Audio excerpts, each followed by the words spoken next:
Si nous ne parvenons pas à sortir nos pays de la pauvreté, la démocratie sera compromise.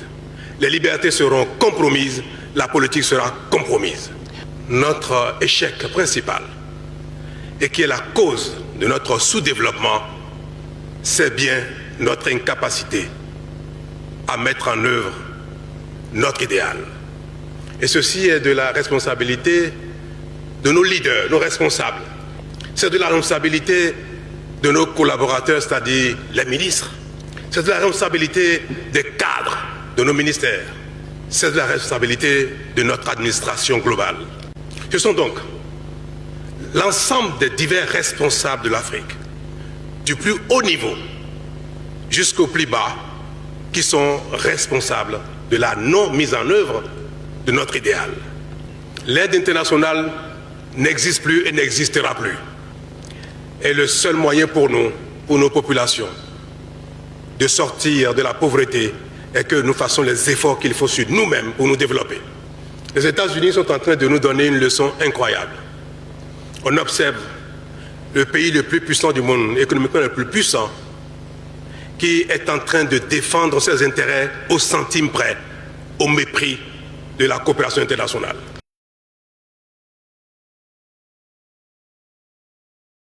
Ce sommet arrive à point nommé parce que notre région traverse une crise de confiance et de partenariat affirmé.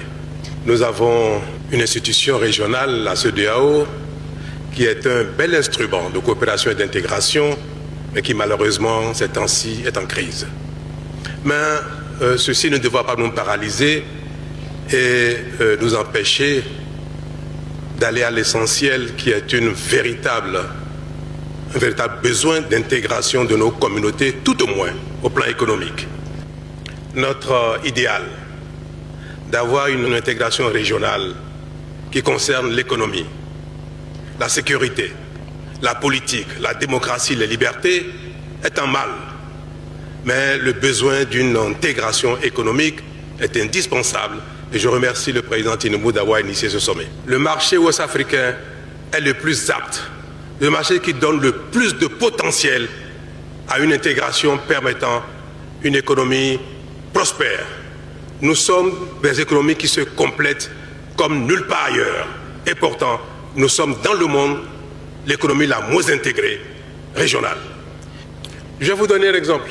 Nous avons mis en place avec une certaine satisfaction dans le passé le WAPCO, cette organisation qui fait que le gaz passe du Nigeria jusqu'au Ghana en traversant le Bénin et le Togo pour alimenter les besoins en énergie et en production électrique. Et au moment où ça a été fait, le débit était compatible avec les besoins. Aujourd'hui, cet instrument, cette organisation, cet outil ne répond plus aux besoins. Est trop faible pour alimenter nos divers pays en gaz. Le Bénin essaye depuis quelque temps d'avoir du gaz, soit par le Ghana, soit par le Nigeria, au-delà de ce qui est offert à travers WAPCO.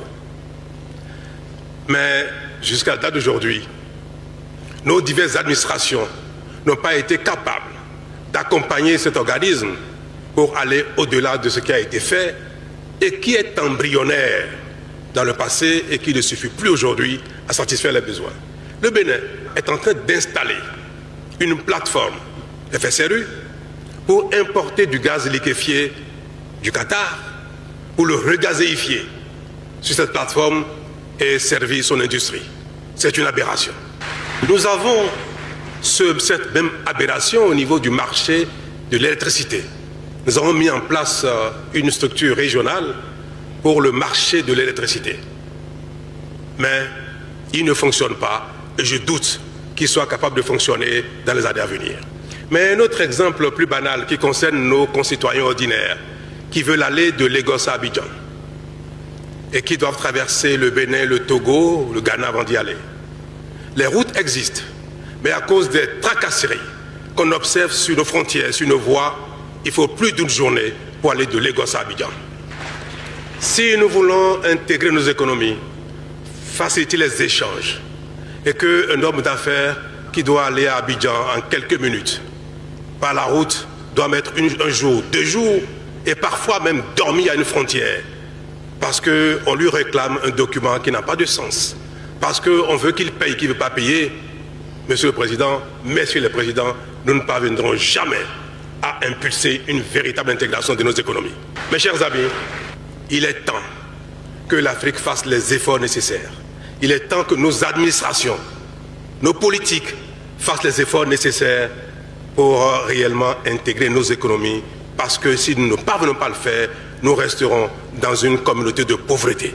Je veux dire à nos compatriotes que si nous ne partageons pas le même idéal démocratique, que si nous ne partageons pas le même idéal de liberté, que si nous ne partageons pas le même idéal politique, c'est moins grave que de ne pas partager le même idéal économique. L'économie, c'est la survie. Et la pauvreté est la mère de toutes les catastrophes. Si nous ne parvenons pas à sortir nos pays de la pauvreté, la démocratie sera compromise. Les libertés seront compromises, la politique sera compromise. Je ne banalise pas l'idéal de démocratie qui est important. Je ne banalise pas l'idéal de liberté qui est important parce que ça concourt de la dignité humaine. Mais je veux dire que ces idéaux qui sont majeurs et supérieurs peuvent être mis en cause par la pauvreté si nous ne faisons pas les actions qu'il faut pour nous développer collectivement. L'Afrique a les mêmes idéaux que le reste du monde. Ce n'est pas la volonté qui nous manque, mais nous ne parvenons pas à faire aboutir nos idéaux. Et notre échec principal, et qui est la cause de notre sous-développement, c'est bien notre incapacité à mettre en œuvre notre idéal. Et ceci est de la responsabilité de nos leaders, nos responsables. C'est de la responsabilité de nos collaborateurs, c'est-à-dire les ministres. C'est de la responsabilité des cadres de nos ministères. C'est de la responsabilité de notre administration globale. Ce sont donc l'ensemble des divers responsables de l'Afrique, du plus haut niveau jusqu'au plus bas, qui sont responsables de la non-mise en œuvre de notre idéal. Et c'est pour cela, Monsieur le Président Ahmed Tinubu, que votre appel à une action commune pour la complémentarité et l'intégration de notre économie, qui relève du rôle des chefs d'État que nous sommes, est à saluer. Ce n'est pas pour moi une manière d'excuser les chefs d'État et d'exprimer que notre rôle dans notre échec est infime. Non, nous avons notre part de responsabilité dans l'échec. Je vais parler des chefs d'État, des principaux responsables au sommet de l'État. Mais cette responsabilité de cet échec ne relève pas seulement de cette insuffisance des chefs d'État que nous sommes. Tellement les responsables politiques, tellement l'administration ne fait pas ce qu'il faut, que nos populations, nos hommes d'affaires sont obligés de contourner les obstacles de l'administration, d'avoir affaire à l'informel pour échanger entre les communautés d'un pays à l'autre. Quand on observe les efforts que font nos communautés pour donner un contenu réel à l'intégration et en contournant ainsi l'administration, en étant dans l'informel, nous devrons, mes chers présidents, chers collègues, mes chers grands frères, nous devrons, chers ministres, chers responsables de l'administration, prendre un nouveau départ pour sortir l'Afrique de la pauvreté en passant par l'intégration effective. Le monde entier, et notamment les pays développés, les autres régions du monde, sont rentrés dans une phase de défiance de la coopération internationale.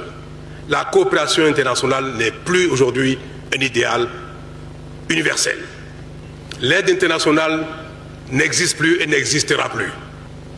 Et le seul moyen pour nous, pour nos populations, de sortir de la pauvreté et que nous fassions les efforts qu'il faut sur nous-mêmes pour nous développer. Les États-Unis sont en train de nous donner une leçon incroyable. On observe le pays le plus puissant du monde, économiquement le plus puissant, qui est en train de défendre ses intérêts au centime près, au mépris de la coopération internationale. Cette déclaration, à la limite de guerre commerciale, que les États-Unis ont déclarée au monde entier, est une façon de nous réveiller. À la limite, nous devrions saluer le président Trump pour ce coup de fouet qu'il nous donne. J'ai envoyé la semaine, il y a quelques jours, au ministre des Finances, porter un message au président Tinubu pour la préparation de ce sommet. Et j'ai prié donc le grand frère Tinubu d'accepter que le Bénin et le Nigeria soient les pionniers du passage à un nouveau palier en termes d'intégration. Nous sommes de la CEDEAO, nous avons des textes extraordinaires concernant l'économie, concernant l'intégration, mais on n'a pas beaucoup bougé. Donc j'ai demandé au président Tinubu que le Bénin était prêt pour être un pionnier avec le Nigeria, pour passer une étape réelle, concrète d'une intégration économique. Pour finir, je voudrais dire et vous prendre à témoin, prendre toute la salle à témoin, prendre les citoyens du Nigeria, du Bénin à témoin, que le président Tinubu et moi, nous sommes d'accord pour que le Bénin et le Nigeria intègrent leur économie de manière effective. Nous sommes d'accord. Nous avons donné les consignes qu'il faut à nos divers collaborateurs. Et maintenant, je veux interpeller mes ministres, y compris celui qui est en train de faire la traduction. Celle qui est assise, mon ministre du Commerce, ceux qui sont dans la salle. J'interpelle les ministres du président Tinubu qui sont derrière lui, la ministre du Commerce tout à l'heure qui est passée, pour que notre volonté, notre instruction d'aller plus loin dans notre intégration soit une réalité, et c'est désormais de leur responsabilité. Président Tinubu, il faudrait que vous et moi, que le Bénin et le Nigeria, qui sont deux pays siamois, du sud au nord, nous sommes exactement les mêmes. À tout point de vue, je voudrais que nous soyons les pionniers de cette nouvelle dynamique. Dieu bénisse l'Afrique de l'Ouest. Merci. Nous, notre problème majeur en Afrique, c'est la division. Diviser pour mieux régner. Nous ne sommes pas unis. Quand il s'agit de nos intérêts, un pays va dire A et un autre pays va dire B. Nous ne pouvons absolument rien faire avec cette mentalité. Donc, là où vous êtes, actuellement, je vous en prie, ne détestez pas votre frère. C'est votre frère. Restez unis pour faire quelque chose de grand pour l'Afrique. Aujourd'hui, nous tous, nous devons mettre la main dans la pâte pour faire sortir de l'Afrique de cette misère-là. Sinon, nos enfants, nos petits-enfants vont souffrir et vont continuer toujours à souffrir. Donc, les amis, mettez-moi vos avis dans les commentaires et je vais vous dire, ceux d'entre vous qui ont besoin de lancer un business, notamment dans l'élevage de poulets, c'est ça que je fais. Et si toi aussi tu veux contribuer à l'autosuffisance alimentaire de l'Afrique, contacte juste le numéro qui s'affiche ici. Et je vais profiter pour te dire comment je rentabilise et comment toi aussi tu peux rentabiliser ton business de poulet. J'ai des reproducteurs. Les reproducteurs, ce sont les sujets qui ont 6 mois, qui me donnent des œufs, que j'incube et après j'ai les poussins que j'engraisse pendant 2 mois et demi, ce qui fait 10 semaines. Après je passe à l'abattage, je transforme et je vends le produit sur le marché. Donc pour le moment c'est mon seul business. Donc si toi aussi tu veux te lancer dans cette activité, contribuer à l'autosuffisance alimentaire de l'Afrique, parce que je vous rappelle qu'en Afrique, nous n'avons même pas atteint l'autosuffisance alimentaire avant de parler de la sécurité alimentaire. C'est triste, c'est très triste. Donc mettons tous la main dans la pâte, contacte juste le numéro qui s'affiche ici, on pourra te donner les bonnes informations qui pourront t'aider à installer et à rentabiliser ta ferme. Merci beaucoup, mettez-moi vos avis dans les commentaires et n'oubliez pas de vous abonner. À tout à l'heure.